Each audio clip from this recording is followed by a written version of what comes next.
Hi, welcome back to another episode of Chris Dyer's Creative Friends, the super awesome podcast show where me, your artist friend Chris Dyer, talks to all his awesome, super interesting and creative friends.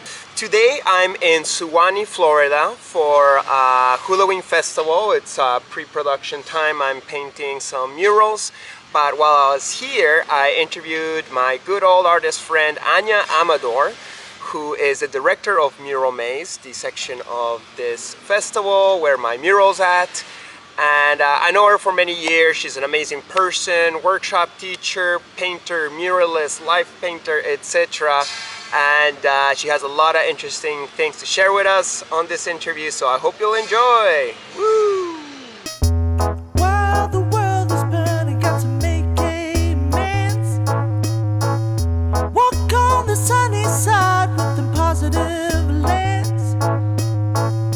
Talks about passion between the women and the men. Chris Dyer and his creative friends, darling. Ooh, ooh, ooh.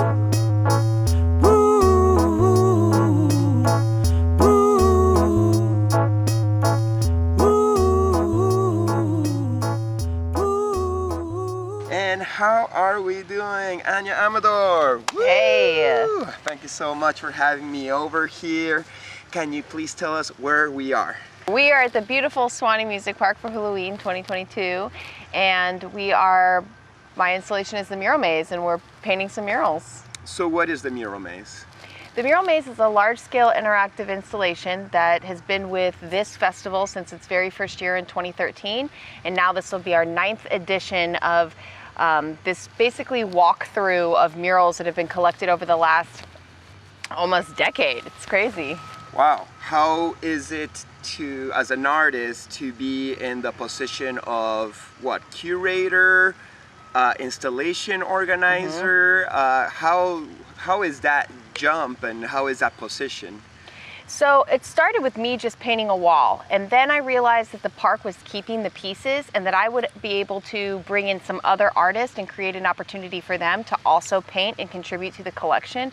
So I've just grown into this role. I am very organized and have a lot of leadership qualities, and I know a lot of artists struggle in finding their voice in that way. So for me to be able to step into that role and facilitate the experience for them, it's really been an honor. It's cool to get to make a lot of the decisions and just make it happen in general. So your motivation is like to help community, or is it something that also benefits your career or makes you good money, or is it both? It's super well-rounded. At first it just started as like, I get to reach a lot of people with my art at this massive music festival, and I really appreciate the real estate that they provide and the wall space.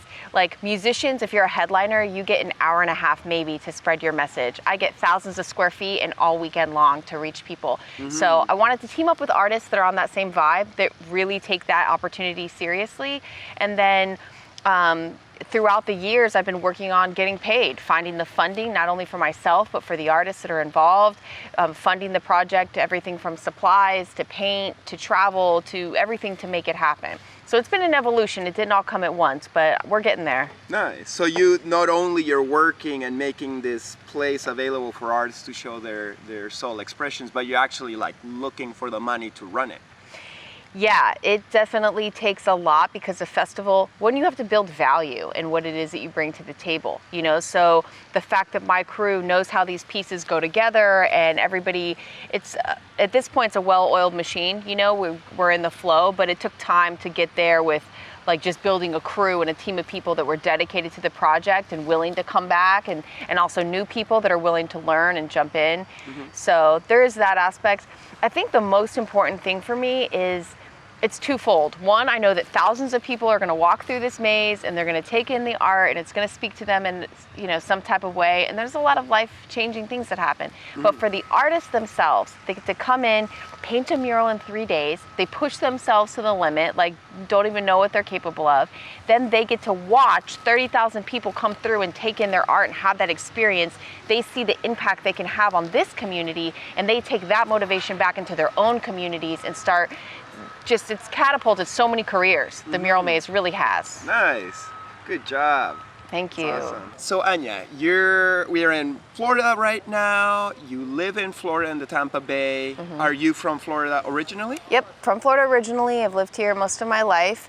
And which parts? yeah, I grew up in Orlando. I was born in Tampa, then did middle school, high school in Orlando. Then I went to Florida State University and then came back to make Tampa my home base. Okay. How do you like it out there?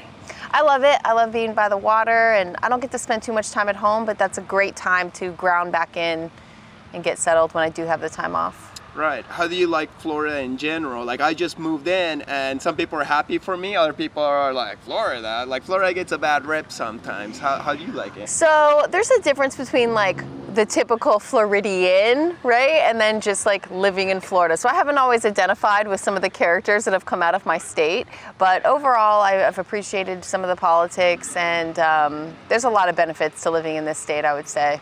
Nice. Well, I'm happy to have joined the Tampa Bay out there in St. Petersburg. I got one weekend. How is the art scene in Florida?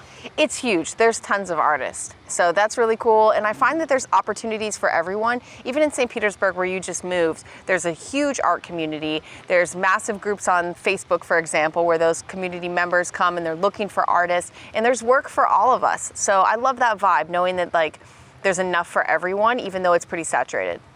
Yeah, totally. Well, so far, just from moving in 1 week, I've had tons of artists that I didn't know about, like, hit me up and be super welcoming and friendly. And it seems like there's a little bit of a art scene without being too sceney and like, oh, you're a newbie, you're not coming in. They're like, hey, join us, let's make something beautiful together. Yeah, absolutely. A lot of collaboration that happens there too. And there's mural festivals and, all kinds of art things that go down. I don't get to do as much at home as I want to, and I think that that's my goal for next year, is to ground back into my own community. Yeah. Do you look forward to a time where you're less pulled all over the place, like you can just be at home and do some studio work? Yeah, I mean, this year cut down on the festivals and a lot of events to do murals because it was a lot more lucrative, and I just had a bunch of opportunities there. So getting back to the studio and working on some canvas pieces is my goal for sure for 2023. Nice. But you and me, we met in the festival scene. Do you remember where we met? Yes, the very first time was at you had to stay in my apartment for, what was that festival called? Zen Awakening. 2015. Yes, 2015. Yeah, you received me and I stayed in your apartment and you're super stoked. My wife was not happy with me at the time. Right. I was married at the time, and she's like, what? You're staying at some girl's house? What is this, Chris? It's like, no, she's an artist friend. It's all good. Yeah. Little did she know, you come up and I've got like all my art hanging on the wall, and it was a total professional thing. Yeah. Didn't I crash on your couch? Yep. Okay, nice. Well, thank you so much. That's very welcoming, and that was my first experience with the Bay. And that festival was really nice. I taught a little workshop, and you taught a little workshop on power of attraction, the law of attraction, right? Yeah, it's a deliberate creation practice. I found it so powerful throughout my entire career, especially as an artist, to meditate regularly, be able to control my feelings, my thoughts, and my energy through my breath, but then also deliberately focus on the things that I intend on happening, and more importantly, the feelings of those things, like not even the specifics of it all, but what do these end goals feel like? And I've watched that unfold into a beautiful reality. So love to share that with other artists. How important do you think it is to be empowered in your spiritual knowledge and wisdom and powers of manifestation as an artist? How does that help, that combination of both?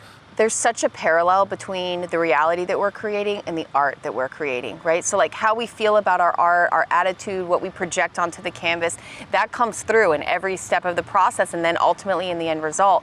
And I find that exact same thing to happen in my life, that how I feel about the events or what's coming up, or just on a moment-to-moment basis, I'm evaluating my emotions as my guidance system, and I'm allowing the negative to flow as well. I honor that and accept it, but then I also release it because I know how powerful my focus and intent truly is. So whether it's my art or my life, I'm an artist in the universe, I'm an artist on the canvas, and I think that it's really important to develop a practice behind both of those things, right? I get better the more I practice my art. My skills are refined, the art looks better, and I find the same with my manifestation and my just focus in life, that you get a hold of that connection between thoughts and things, and you can leverage that in a really powerful way. So what is the law of attraction for those who haven't watched all the documentaries? Sure, so it's the idea that like attracts like everything's made of energy and a frequency, and when you align yourself with the frequency of whatever it is you want to accomplish, then you attract things of that frequency. So it may not be like, if you're dead set on one specific thing happening, it may not unfold in that exact way, but something that feels similar, you know? So I go back to the feeling of it, of like, whatever I'm trying to accomplish, without needing to stress about all of the details, just knowing once I'm on the other side, what is that feeling and how can I practice that before it ever even happens? Right. It's some kind of hack, right? Like, it's almost like you gotta feel like you already succeeded in order to make it succeed. But it's hard to feel that way sometimes when you haven't succeeded yet. And even if it might look like you won't succeed.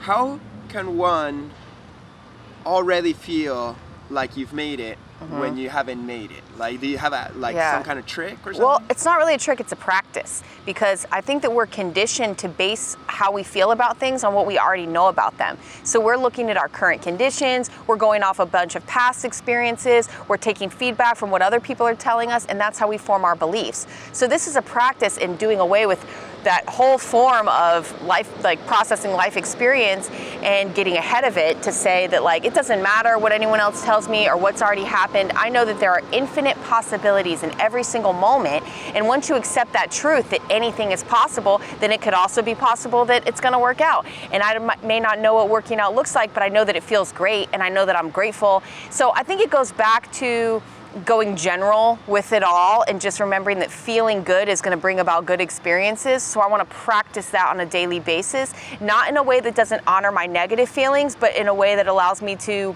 move forward, right? And just constantly finding something to appreciate, because appreciation brings more things to appreciate. Right, that feeling of gratitude. It's like, okay, it's half the shit in my life is shitty and half the things are good, but you know what? I'm gonna feel gratitude for the things that went good.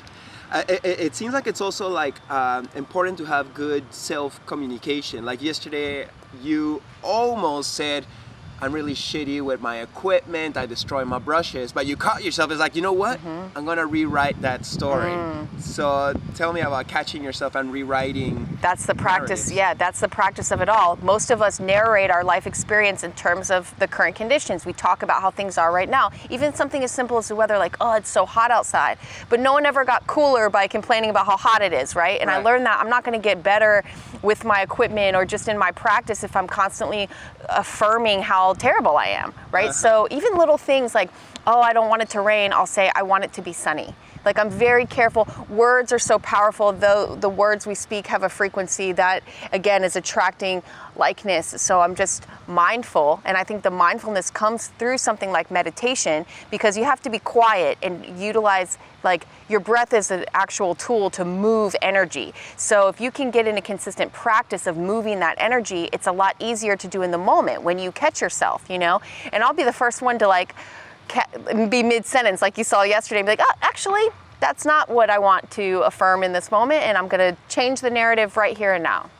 That's beautiful. And it's good to start with practicing in our own little lives and microcosms, and hopefully we can also start talking in more positive future attractions for the world, because if we keep on saying like, oh, all the politicians sucks, the powers that be have us and we're doomed and we're going to a negative future, then we will attract and manifest, as powerful manifestors that we are, that future reality. But it's a cycle. And I think, like, I look at it like this. I think of choosing my thoughts or my words like I would picking apples off of a tree. Right? I've got my basket, I pull an apple, oh, this one's good, I'm gonna take this with me. Oh, this apple's bad, No, thank you. I toss it. What I don't do is say, guys, look at this apple. This is a horrible apple. Why is this apple here? Why is this apple on this tree? You know, I just... Fuck you, apple. Yeah, exactly. You're all brown and shit.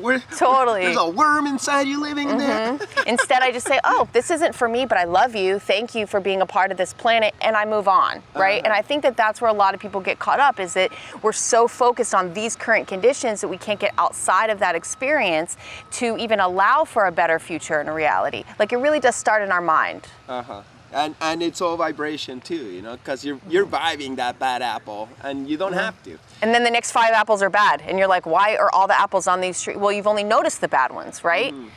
So is this something you teach in your workshops? Is your workshops mostly this, half this, a quarter? What's the distribution between you teaching art and teaching these knowledge? This is the fundamental practice of everything I'm doing in my life. So whether it's my business classes, my art, I'm painting about this, I'm living this, it's everything. Because I think it's the most important thing that I could share with others is how I've created my own reality, going from, you know, painting in my art studio, listening to some of my favorite bands, to standing next to them on a stage in front of thousands of people, has come through this practice of deliberate creation. So it's linked in, there's some subtle nuances in all of my art. It really has become the core of everything I'm doing. I think it's the most important thing I could share with others. Beautiful. And you have like a whole line of workshops now, expansion retreats? Yep, so I've got a couple things. I have Art in Session, which is art business classes specifically for creators. It's really not just business, it's resources for creators. And I've been building out that library since 2020 when we were in quarantine and I could no longer do shows. I thought that would be a good time to take all this knowledge that I've acquired in 10 years and give it back to other artists. So that you can find at Art in Session. And then expansion retreats came about because I wanted to facilitate, I need to practice myself. I wanted to be in a good place with being able to meditate and eat good food and be with other like-minded people. So I said, let me create an experience for myself and others, you know? And then I started teaming up with other facilitators that bring a lot of knowledge and activities to the table that can help bring about these transformations, you know? So sometimes it's gradual. Sometimes people just need to get out of their same scene every day and go to a remote place with like-minded folks and do all the things, right? Meditate. We just introduced like Wim Hof breathing and cold water immersion. So the point behind all of these activities is not just to talk about the concepts of like mind over matter, but how can we right now in this moment lose all of our fears, get in it, show ourselves our own capabilities, and then take that strength back to our community. Right. Well, I love it. I love teaching myself. So thank you so much for including me in your upcoming retreat. What are we calling it? Activate. Activate, yeah. Yeah. And this will be where? Activate is going to be at the Hostel in the Forest from November 10th through the 14th. That's in Brunswick, Georgia, about an hour outside of Jacksonville. Amazing venue. Pretty epic space. It looks beautiful from the pictures, and I'm so happy to teach again and teach with you and Veronica Rose and the Wim Hof teacher's called? Ryan Bean. And I think Dome Moon will also be there too, and a bunch of lovely artists. So join us. I think this show should come up before that happens. So if you want to learn from us, come and have a good time in the sun and nature, doing art together. So yeah, that's so awesome you do these retreats. But when it comes to your art career, you got different branches to your tree. What would you say is your main thing? Live painting? It's changed over the years. You know, for a long time people told me, oh, you should only focus on one thing and get really good at that. Whereas I've taken a much different approach. I have several different, we'll call them companies or branches to my one tree, and they all interconnect. And, you know, the retreats are a learning space for the online classes and people connect, to my live painting where I'm reinforcing these ideas and I'm connecting with the community at shows. To even my murals, you know, where then I'm taking that experience and tying it back into the classes. So I do have a lot going on, and I can't ever give one thing 100%, but it's like having several gardens that I'm tending at different times, and when this one's ready to produce fruit, I'm over here, and then, you know, these guys are growing, and it works for me. Okay. Yeah. So what was the first thing that worked out for you from those branches? Like, when was that moment where you're like, I'm going to be an artist, I'm doing this, and this is my first branch I'm creating? What was that? Totally. And how was it? Okay, so I went to Florida State University and I stayed back in Tallahassee to start a marketing company. And I had a really great social media marketing management business. I had a full internship program, a staff, and we had several of the largest apartment complexes, restaurants on our platform. And through that experience, I'm learning the ins and outs of social media. It was kind of at the brink of when things started to take off, so it was hard to get those business owners to fully wrap their head around the return. Mm-hmm. And I just got to a point with it where I knew it's not what I wanted to do forever. And oddly enough, some of my interns brought the owner of a giant LED Ferris wheel to one of my art shows. He needed a website and a full brand for this Ferris wheel. I end up pushing all my clients off my platform. This is back in 2013. I go on tour with the Ferris wheel, and for the first time, I'm attending major music festivals. And I created the brand Wally, the Wheel of Lights and Inspirations, and all of a sudden I had access to thousands of people at these festivals that I didn't even know existed. Uh-huh. And through that, I saw other live painters and the ability to reach people with my art. So I kind of knew that I wanted to get involved with large-scale art installations. And this is also where I met my now business partner, Christopher Morphus. And he was the king of speed painting. He had some band tours lined up with some really well-known reggae bands. And one day, actually at this park, Swanee Music Park, we were painting next to each other. We realized, hey, you're a fast painter, so are you. We could do this together and create a whole line of art that would be created from start to finish at concerts. So that's where Anamorphosis Art was born, kind of all around the same time. And Chris and I traded tours. He did half of my Ferris wheel tour and I did half of his band tours, like that first year. What does that mean, traded? Traded meaning like he shared his dates and you shared your Yeah, dates? like I already had a full lineup and so did he, and we kind of combined to be able to create this collection. Made a lineup.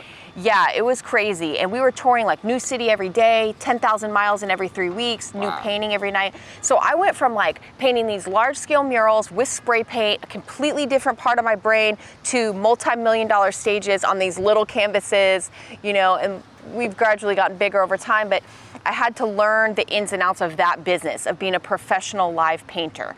And it's a lot different than like setting up your easel at a music festival and you may or may not work. This is right next to the band, the whole crowd is watching you, you are creating a piece that they don't know what it's going to be, right? So to them, this is awesome. And to me, I had to get over my own ego and my experience in the moment to say, if they're loving it and they're present, then whatever happens in this time period is what it's supposed to be, and like, let that go. So I learned so much through my tours with Chris. We're going on almost 10 years of creating Anamorphosis Art together. Sick. And thank you. Yeah, it's awesome. We've gone our separate ways in a lot of ways as well, but we always come back and add to that collection because it's meant so much to us over time. So long story short was that I was in marketing. Through these opportunities in the festival scene, I met other painters and I was able to branch my career into some side projects. Right, that's awesome. I want to ask you a couple questions about this. First, this is a very stupid question, but what is fast painting? I guess by definition it's painting fast, but like how is that different from other live painting? Sure. What's the rules, what the parameters? You got to start with a blank canvas. What's your limits? There really are no rules. We like to do it from start to finish from a blank canvas. When there's two of us, we can cover a lot more ground at one time, so it was good to do it that way, and we have a really good flow. Speed painting for me is working from back to front. You're not like putting foreground images, then you have to paint over. You don't have the same flexibility in the studio, so you really want to get layer by layer. You want to use paint that dries very quickly so you can move on to the next layer. I go into those live paintings, even if it was like an hour before we went on stage, we're meditating together, coming up with a concept and making a quick sketch. These aren't freestyle things because then you're a lot less likely to reach your end goal if you don't know what that end goal is. Right. So it was a lot of training in conceptualizing and executing within a time frame. And the more we did it every night, we have hundreds of paintings together, the better it got over the years. Yeah, that's awesome. Yeah, there's no room for like standing back and looking at like, precisely. This is working out. When the crowd's like, oh, and you're just like standing there, it would break the flow. And everything from like having everything clamped to my easel so that there's never a point where I'm bending down and looking for my supplies, or like everything's just right there so you can get it done, What performers have you performed for? Oh, wow. I have toured with Slightly Stupid, Revolution, Iration, pretty much tons of bands in the reggae scene. We got to open for Modest Yahoo, like as an actual act where we did a painting from start to finish in 30 minutes. And it was just us center stage with like a mix that we made. Oh, wow. Yeah, and that was really cool to get really treated more, not just like a sideshow, but like our own thing. Right, which I think, is very feasible. Artists really are as good as musicians in their own way. Yeah, but you see, nobody was doing that. I mean, people were live painting, but not like this, like full-on tours. So when we approached these bands, we were groundbreaking, and we came in showing, like, I knew that I'd be paving the way for every other artist that ever went to that venue and asked if they could paint again. So to me, being clean, fast, professional, on point in all ways wasn't just from my experience, but for the entire industry of live painting, that together we could start showing that we can handle this, that there's a lot of value in what we're doing, and that it's going to be okay on multi-million-dollar stages. Right. What's the difference between a live painter that's up on stage for a couple sets while the music's playing in the eyes of thousands of people, and a live painter that's perhaps behind the crowd, kind of like just chilling all day, all weekend? Are they both live painters? Is like there a difference or terminology, different vibe? How you see it? They're both really important. For me, it's not about quantity, it's about quality. So I know that the connections that I'm making when I'm off to the side and maybe half of the people even know I'm there, I have made just as much of an impact in those scenarios than I do on the stage. When I'm further away, like let's say I'm on the stage, I want to paint a big piece with a big image that can be recognized from anywhere, and then there's some fine details. So I would say that my approach is a little different depending on where I'm going to be placed and how I'm going to be reaching the crowd. But I take both opportunities very seriously. I know for a lot of there's a stereotype with live painters in the scene that they just set up an easel and like walk away. That's cool, but like that's not really my vibe. Like I want to be, if I'm going to be present, it's not just to paint, but it's for every connection to come through that I can encourage somebody else to go home and make art, or they could be inspired. Or how about just focused with me in the moment, not thinking about yesterday or who's president or what's for dinner, right? They're right there with me while I'm painting, and that's invaluable. That point of focus, as we've been talking about this whole time. That's hilarious that you're saying, an artist comes, puts up an easel with a painting they've been working for a couple months, and then just kind of like chills. I've seen that some artists do that, and I'm always like, how come they're not painting? They're supposed to be painting. They're just chilling and being Mr. Cool Man. Right. And I think that I'm not hating on anybody else's process or style. I just think that we as a community are trying to build value in the performance aspect of live painting. And if you're not performing, then we lose that, and a lot of venues don't want to pay artists to come because they think that you're just getting free exposure to stand around and display your art. Whereas I've made it more of like a performance that I'm contributing to the overall show, and really tried to build upon that aspect of live painting. So do you, if you're just setting up, but it's not really a performance at that point. A couple more questions about the Anamorphosis project. So you've been working with Christopher Morphos, which is a powerful and interesting character, very rebellious and strong. And you guys are the only painting couple that are not actually a romantic couple. He's married, he's got a family. How's it been working with Chris? I could imagine in 10 years, there's been moments where you guys probably had disagreements and issues, but you seem to keep on trucking forward. Yeah, so I'm glad we're touching on this, because I think a lot of artists are scared to collaborate for a variety of reasons. There's a lot of ego that comes into creating art. And what I found through the Anamorphosis Art collab is it's not my painting, it's not Chris's painting, it's ours, it's the crowd, and allowing whatever happens to unfold and not getting too attached to anything in the moment is huge. And then I've taken that non-attachment back into my own personal life. So I encourage every artist out there to try it. Are you gonna have the same vibe that we have every time? No, and that's why Chris is one of the only people that I paint with like that on a regular basis.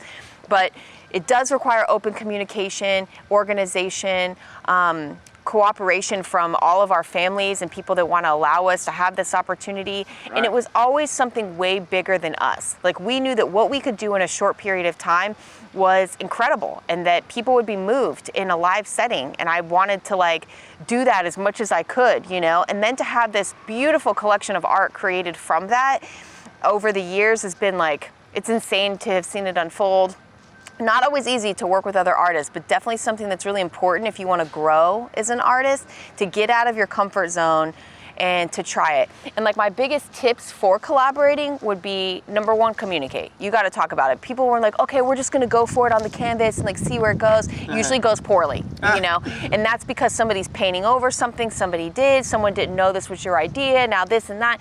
If you make mock-ups and sketches going into a collaborative piece, everybody's on the same page, and you're a lot less likely to have those disagreements midway through, right? That's one thing. Two is to let go of those attachments. You know, decide right then that you're going to create a bunch of paintings on your own in the studio, and this painting is unique to this time, so let it be that. This doesn't need to be your painting in your studio. That's why it's a collab, you know? So I think you just have to like establish that understanding and then some boundaries. Right. And then it works. I love collabs, but I only like collabing with artists who are my friends already. When they're not my friends or I haven't vibed with them, it's really hard for me to connect with their energy to then make it flow properly. Totally. So yeah. I facilitated some group collaborations and things where I too think it's important to like meditate together first. Always I want to clear the vibe and energy and take some breaths, because I think that that's like the way to start any painting anyway, you know? And then other people, that might not be their process, but I'm like, hey, let's try this, and it really works. Awesome. One more question about this collabo project with Christopher, because he's a man, you're a woman, and there seems to be a battle of the sexes, or really the battle of everything on planet Earth right now. But how is your observation, especially as somebody working so closely with a man, as a woman? Teach me, what's the difference between a man life painter and a female life painter? Is there a difference? Is there an advantage in some ways, disadvantages in other ways, or it's your own power and strength, regardless of your vessel, that makes the difference at the end of the day? You know, it's a good question. I think that we all do have to find our own just voice as artists that has nothing to do with the vessel, as you described. What I found in this collaboration is the balance of the masculine and the feminine was really powerful, and at times people connected with me more through our painting or connected with him more through it. And there might have been people that like would have never approached me, for example, to have a conversation because they didn't know if I was with somebody or if that was okay. And something about Chris being nearby was like, oh, this dude, you know, even if they assumed we were together when we were not, it created like they were comfortable to approach and to have a conversation. So in a lot of ways, as a single person, that worked to my disadvantage, but I think like our friendship came through first and foremost, and it actually made us just more approachable to have that balance, you know, there present. I think that as individuals though, that it doesn't matter, you know. It's a highly dominated male industry, you know, there's a lot of male artists.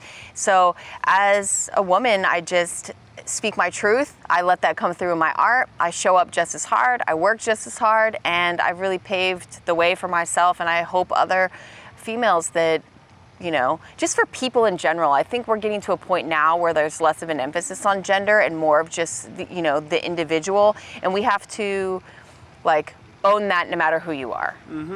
Totally. I like that, you know, less emphasis on gender.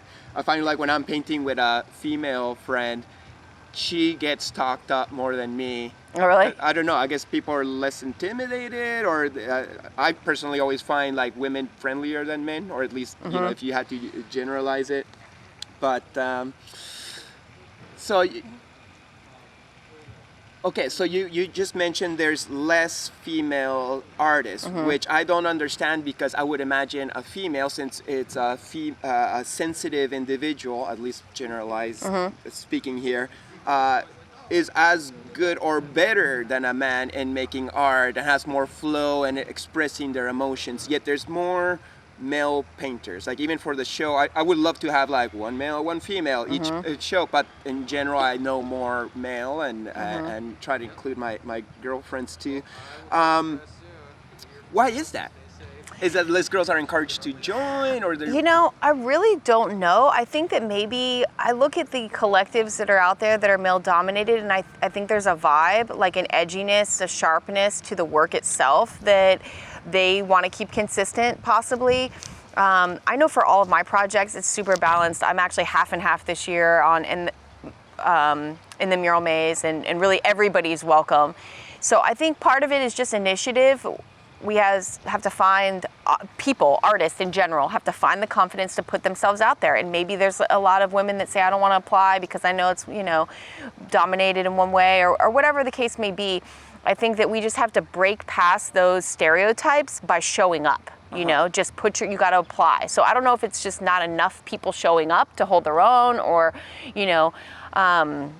where that imbalance initially came from, but I do see us breaking through that. Yeah. For sure. And as a curator, I make it a point to be very accepting of everyone and just try to have a balance. That's awesome. As a man, I can miss out on perspectives and things that I just don't see. I could never imagine somebody be like, oh, she's a girl, don't let her in the gallery. I'd be like the opposite. It's like, hey, everybody loves girls, and let's have more of them around. It's a totally different energy. It's a lovely energy. I always love it when, my friend girls show up for a jam and balance out the whole equation. If it's all dudes, I'm bummed out. I'm just like, Yeah. But not that I don't like men either, but...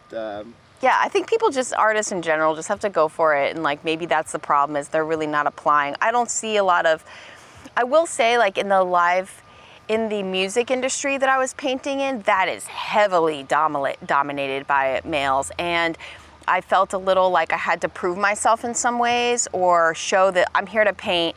I'm not one of the groupies behind the stage, or, and maybe there's a little bit of resistance there, or some stereotypes or expectations. And I looked at that as a positive challenge. Please let me show up, work really hard, paint a badass painting, and then you'll see what time of day it is, Yeah. But I never let that hold me back. Right. Well, good for you. You're a super badass, strong woman. And I know, I was going to say I hope, but I know that you are spreading your fire to other female artists that need to get out there and do their thing without any fear of anything.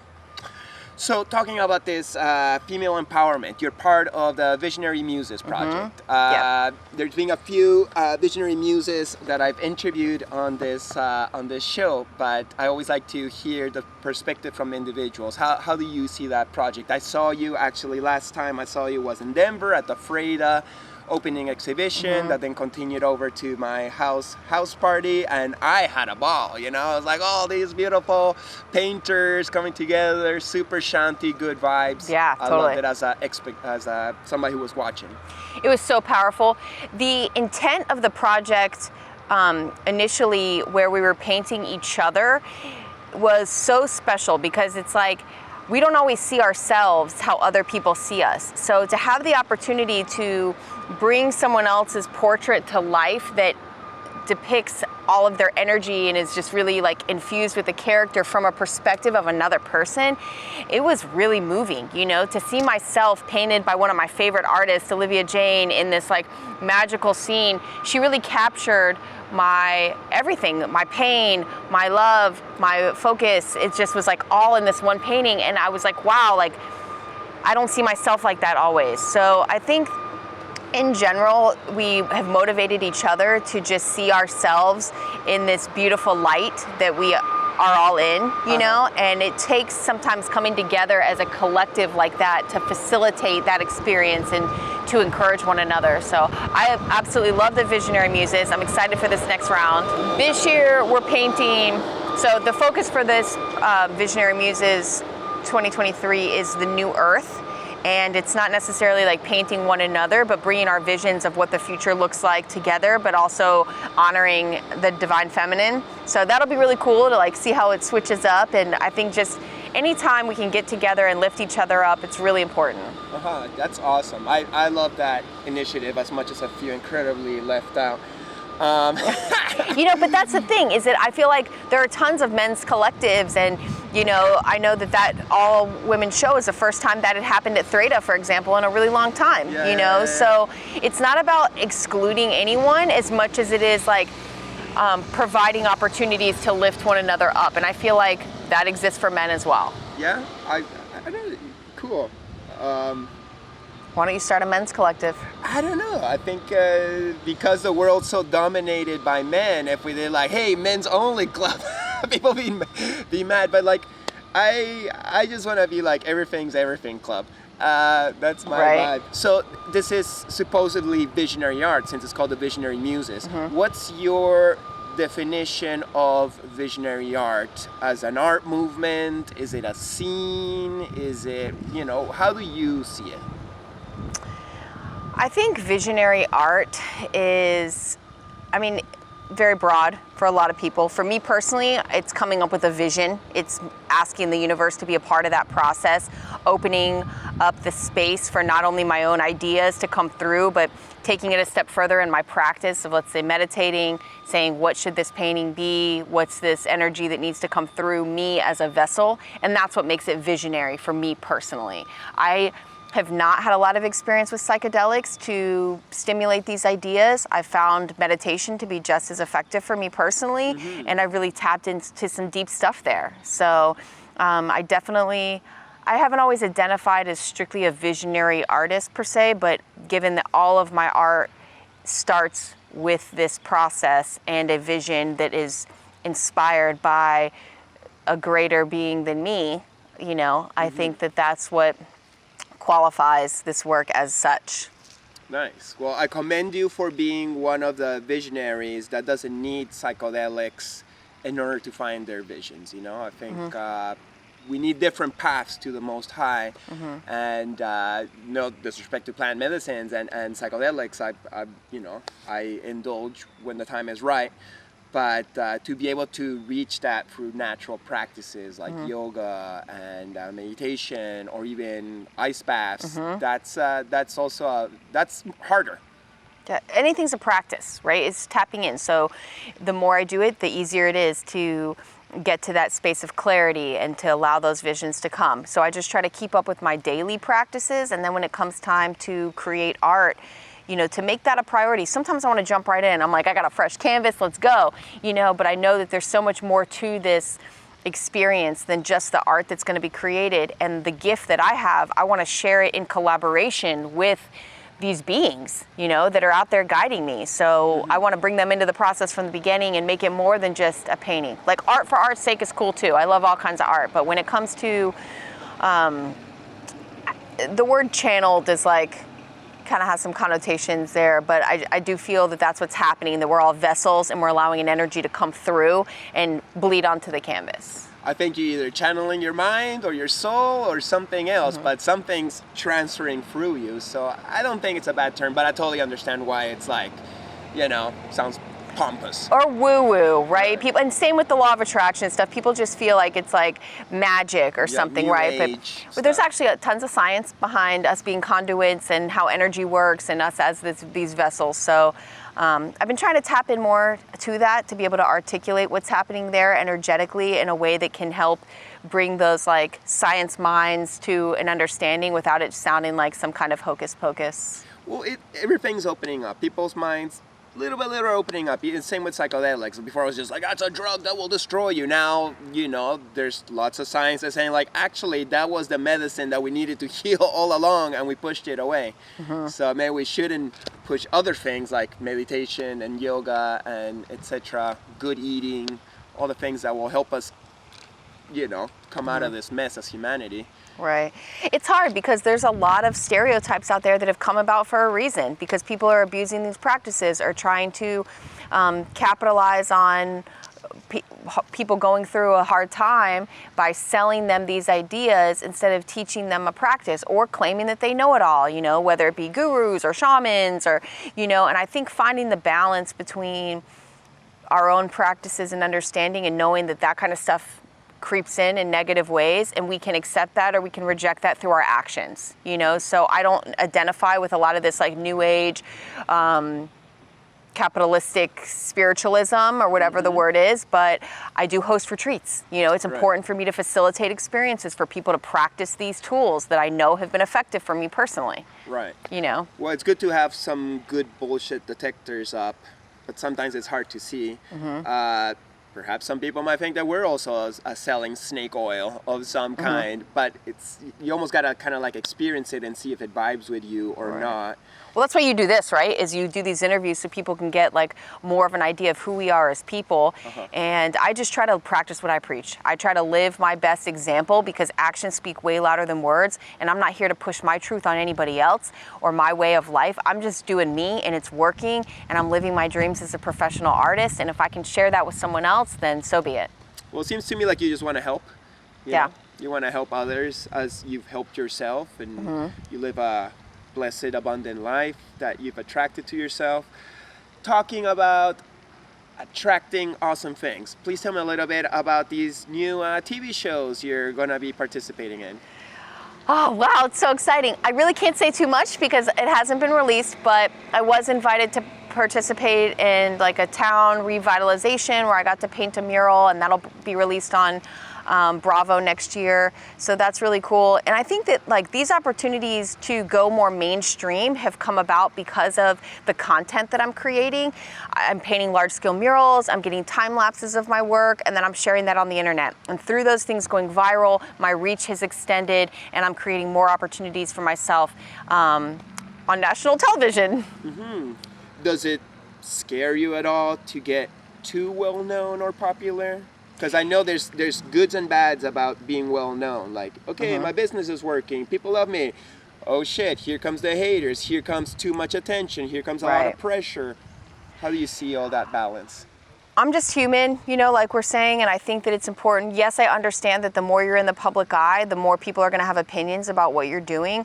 So I just want to do my best to follow my own advice and, you know that it's way more important to me to live by example and to know that the influence that I'm having potentially worldwide could be changing people's lives. You know, I'm only on this planet for X amount of time this go around. And what I'm going to do in that time is just try to share, like you said, help people, live by example, inspire and encourage. So if now is my time to do that in the public eye, then I'm ready. I feel good about it. Yeah. Nice. You're so confident and strong. Do you have any haters? Have people ever like attacked you for any reason? Yeah, I mean, there's always haters, right? And people have opinions, and I am very sensitive. And I could sit here and try to act like, oh, I don't care, you know, but words do cut deep at times. And I think that's where coming back to my own practice of controlling my emotions is really important, because my mind will spiral out of control. I'll overanalyze the shit out of something, and now I've wasted so much time and energy building momentum around those negative vibes. So it's an awareness for me of like, oh, that thing's happening where I have a choice where I could spend my time here or I could shift my focus and come back to this when I feel better about it, right? And the other thing is there could be 100,000 beautiful comments, and then one comment. I did this Alice in Wonderland mural, and I had thousands of people that loved it, and so, you know, select few that called me the Illuminati and said that I'm a sellout and this and that. And I stopped reading the comments because I'm like, I don't have to give my time and attention to focus. I know I'm not the Illuminati.